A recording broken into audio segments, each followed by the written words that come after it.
ఆషాఢ వరలక్ష్మి వ్రతం అయితే చేసుకుంటున్నాం. ఇదంతా నేను డెకరేషన్ చేసి అమ్మవారిని అయితే సెట్ చేసి పూజకంతా రెడీ చేసినాం అన్నది. తర్వాత అయితే ఇట్లా వాయినాలకు అయితే రెడీ చేసేసిన అన్ని అందరికి 6 మందికి అయితే వాయినాలు ఇద్దామని చెప్పి అయితే పెట్టేసాం. ఇంకా పులిహోర, శనగలు, వేయించిన శనగలు చేస్తాం కదా, అవన్నీ చేసినాం అనమాట.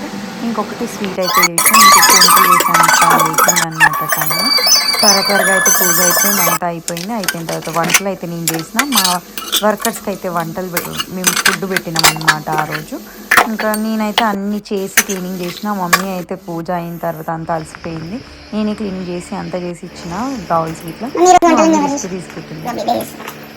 సాంబార్, పులిహోర, ప్రసాదం, ఆలు ఫ్రై, శనగలు, రైస్, కాకరకాయ ఫ్రై, ఆలు క్యాప్సికమ్,